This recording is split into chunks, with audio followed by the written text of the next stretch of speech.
Healthy competition is something where you're constantly challenging yourself. Yes, you're competing with other people, but you're constantly saying, well, if I'm better than that, person over there in pickleball, or I'm part of a pairing that we're better than them, but we didn't show up, well, then we need to refine our skills.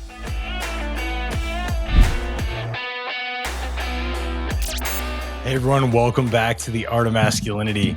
I want to dive into something that's come up recently in my life. I've been taking on a lot more competitions, and that has been something that's super, challenging in the sense that I absolutely love competitions, and it's something that brings out the best in me. And also in some ways, it's kind of like the worst in me too. I find that as I've gotten older and I learn how competitive I am with myself, not necessarily with other people, I have a very high expectation of my level of performance. And when I'm not meeting that, there's a frustration there. And sometimes if I'm playing a team sport, it could feel like the other person is, they don't feel very good. And it's usually not to do with them. It's just a lot of times it's my performance. But I want to dive into this because I think that one of the bigger things in our lives that, especially as men, that we need to constantly do. I mean, I'm 37 and I'm constantly looking for new challenges to take on, things that are very uncomfortable for me. And I've been bringing a lot of that into my life recently. One of those things, as you guys have heard about, is pickleball. It's one of those, it's the trend right now, but I have a lot of fun doing it. It's brought that competition level back to my life. It's a sport which I absolutely love. And it's allowed me to kind of dive back into some old habits that challenge me to constantly raise the bar. But then it also permeates over into a lot of other things I do in life because I'm religiously working on my pickleball game. And it reminds me of the effort that it takes to get very good at something, that you got to be willing to do the boring, repetitive things so that you can actually build a strong foundation. And I love that reminder for life. I think in a certain age, we just decide that we're not going to do those things anymore, that we're past doing the learning part of anything in life, that we're past doing the repetitive, boring, fundamental things that can get you good at a certain aspect, whatever you're focusing on. And so that was the first thing that I've kind of dove into. Now, some of you guys may know, and I'm not sure that I've mentioned it too much on here, but I got into Toastmasters, and part of that is to up level my speaking. That is a big part of what I'm looking at for my business. Being a paid keynote speaker is something that I do. And to be able to do that and feel confident in it, I need to keep up leveling my speaking abilities, which means, staying on the craft, number one, but then also challenging myself. So I submitted myself to the international speaking competition for Toastmasters. And we just recently had our first level of competition at the area level. And I won that. And now it's on to the next level in a couple weeks. Now, again, very challenging, guys. Like, you're competing against other incredible speakers, and you're having to not only craft a speech, but, memorize it to the point of being able to make it organic, if that makes any sense to anybody. Some people that are speakers listening to this will understand what that means. Other people will be like, bro, that sounds very contradictory. But that's essentially what you're doing, is you're memorizing a format and some of the speech to then make it organic so you can flow through it and add things here and there and then deliver an impactful speech for this competition. Now, the challenging part to all of this is I am competing with other people, and they are incredibly good speakers that I'm going to be going up against. And you have judges, and then the judges can be subjective, right? Maybe a message hits home for them more than a different message that I give. And all of a sudden, one judge weighs me a little differently. Those are all the aspects of it, but it's so fun. It is so fun to be in this element of very, very much discomfort while also being in this element of challenging yourself to get better and to improve and to be so good they have no other choice but to vote for you. That is the level of expertise, the level of challenge that I crave. So that's another piece that I'm doing. And all of that becomes part of how I constantly challenge myself with things that I'm just very uncomfortable with. And I can't stress to you guys how important that is, because it's brought so much vitality back into my life.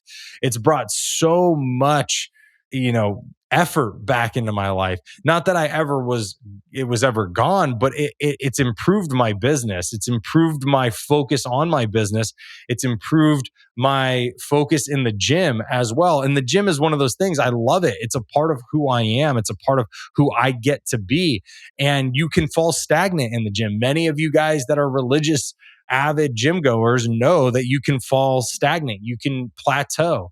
We all experience it. But when you start to introduce new things into your life, it challenges you not only in a learning capacity, but it challenges you to up level in all the other areas in your life, because you get a reminder of what it's like to be back in that grind mentality. And I'm not talking about the toxic grind of like work till 3 a.m. because you're an entrepreneur. Like I have a whole conversation about that, because there's a lot of toxicity around that mindset that actually does not help you. But it's not about that grind. It's about the grind of getting back to the fundamentals of something that is new to you, getting back to the basics, being able to convey a message, for instance, in a very small window of a speech, 5 to 7 minutes, right? That's a very small time. You got to be very coordinated. You have to have accurate punchlines. You have to have tonal control. You have to have body language. All these things play in to those factors and how you deliver an entire speech. And you're challenging yourself on multiple levels within that one challenge. So when you bring all this stuff back into your life, if you've experienced competition before, and you bring all these things back into your life, these competitions back into your life, you now have allowed yourself to then bring back that fighting spirit, to bring back the things that drove you to want to up level in the younger years of your life. Or if you were, if you're higher up in your company now, the younger years where you were having to put in a ton of effort and time so that you did get recognized for being good at your job. Now you're putting yourself back into it. And I've talked about the time before, or I've talked about this before, where we have times as men where we just stop trying to push ourselves. We really do. We get very comfortable. We get very stagnant. We're totally okay with average. We're with the known discomfort as opposed to the unknown discomfort. And life gets mediocre. And it's where I don't want my life to ever get, and I don't want other men to get there. And so think about how you're going to challenge yourself. Part of the pickleball stuff is I put myself in tournaments, right? And I played over the last month and a half or so. I've already played in like 3 tournaments, I think. And that is challenging in and of itself, because you're having to be in a game time experience where mistakes mean losses, repetitive mistakes mean losses, right?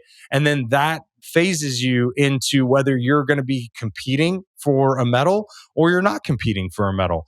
And those are all elements that you just don't get outside of really trying to put yourself in uncomfortable places. So, how are you going to challenge yourself, guys? How are you going to put yourself in an uncomfortable place now? Something that you can take on that is not necessarily in your wheelhouse. I've always been somebody who could speak. That's you guys. I'm almost 400 episodes deep into a podcast. I've spoken in front of numerous military leaders running missions, high level missions for special operations. I've spoken in front of numerous high level government officials. Like all of these things have been part of my repertoire. But being on a stage, being in front of people and having to convey a story, a message, an emotion to an entire crowd to get them to vote for you, to get the judges to vote for you is a whole different thing. It's very uncomfortable. But at the end of the day, I want to be very good at this because it is something that is part of my business. I don't want to be somebody that rests on their laurels and says, well, I was former spec ops. I was protective specialist to the U.S. ambassador. I have this or I've done this. I don't want to rest on laurels. I actually want to have that as my business card, but I want to be very good at speaking. So people aren't just like, well, he's got the background. They're like, oh no, he delivered. If that is you, it's a challenge, guys. You need to get that stuff back into your life, those things that really cause you to up level, that really push you to be like, wow, how am I going to continually improve? What are the steps that I need to do to work on these fundamentals so that I'm looked at as actually an expert in this field, or good, being very good in this new field that I'm embarking on? But if you're not willing to take on new challenges, if you're not willing to step into unfamiliar places, then you're going to reside in stagnancy. And that's where we don't want to be as men. So find yourself competition. And when I talk about competition, guys, this is what healthy competition is. Healthy competition is something where you're constantly challenging yourself. Yes, you're competing with other people, but you're constantly saying, well, if I'm better than that, person over there in pickleball, or I'm part of a pairing that we're better than them, but we didn't show up, well, then we need to refine our skills. We need to start working on the finesse of the game, because we couldn't beat a team that we were more talented than, because we didn't show up consistent. We didn't show up well. So now it's a challenge to us. It's nothing on them. They did a great job and they got to move forward. But now it's on us to go back and refine our skills. That's what I'm talking about, healthy competition. You're constantly really feeling out how to compete with yourself, how to get better, how to do more, so that the next time you go into that tournament, if your partner's not playing as well, you could maybe make up for that. Or your partner's not, you're not playing as well, so your partner's able to make up for it, right? Those are the questions that we get to ask ourselves when we're talking about healthy competition. It's all about making ourselves better, being better than we were the day before. I've talked about that. But speaking as well, this is, to me, it is a competition. I am trying to be better than everybody else out there, with a lot of respect for them. And I'm also trying to improve myself better than the last time I was out on a stage.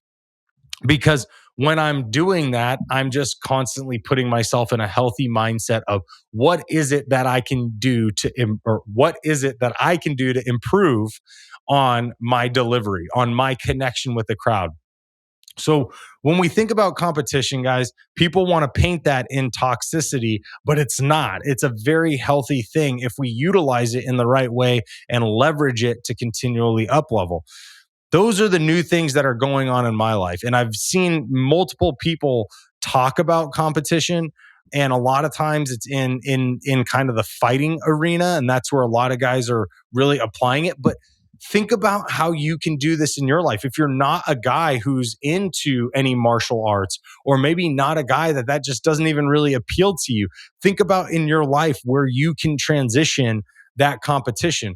Maybe it is something to do with speaking. Maybe it is something to do with a sport, right? Try to find where you can reintroduce this competition to improve all areas of your life. My wife loves that I'm jumping into multiple things. I feel like I'm just competing on something every week, to be honest, right now. But it's a good feeling, because it is bringing so much more back to my relationship, back to my business, back to my own personal psychological health. It's bringing me back to a level of really looking and anticipating a challenge ahead of me and saying, how am I going to perform? And it also tests you on your performance. Now, when we were younger, especially in sports, there was a lot less to think about. There was more action of just being there and being present in it. But as we get older, we have all of these other things to think about. We have families, we have jobs, we have houses, we have animals, we have all of this that's compiled within our minds. And so when you go to compete in something, how do you show up now? It tells you a lot about yourself, but it also allows you to see areas that you can massively improve. What is your mindset now in competition? How do you approach it? How do you perform? Are you a game timer? Or have you lost some of that edge? Those are all great things to know about yourself, not just for competition, but for life in general. How are you going to perform under pressure? If you can perform under pressure in a competition, well, then you can look at some other areas in your life and perform under pressure there and see how well you do. This all translates to how we flow back into our lives if we're allowing ourselves to reintroduce healthy competition. So where are you going to challenge yourself, guys? I really ask you this question, and I think that every single person listening to this episode should go back and say, okay, how am I going to step forward tomorrow?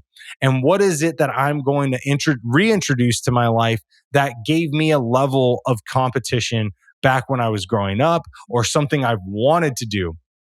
Again, that can even be introducing something that could be months away, a particular specific competition that's months away that you have to train for. Even that one thing allows you to really elevate your life. So think about where you're going to challenge yourself. Think about what you're going to introduce for competition. Think about what that looks like. How much do you have to train? What do you have to reinstitute in your life to get the fundamentals down? And then start to really pay attention to how you can utilize these refreshers of tools, or these new tools that you're gaining. How can you use them in your normal life? All right, guys, I hope you enjoyed this episode. And as always, remember to go check out Apple iTunes. If you guys love what we're doing here, give us a 5-star review. Also, let everybody know what you love about the show. The more people that can see that, the more it helps them to know if it's going to be something they want to listen to and allow to impact their lives. And the more people we can impact, guys, the more we can help the next generation of healthy men that are going to grow up and continue to propel our society forward. So do me a favor, do that next person behind you a favor, give us a 5-star review, let everybody know what you love about the show. All right. As always, remember that the world deserves a better caliber of man, and it's our obligation to give it to them.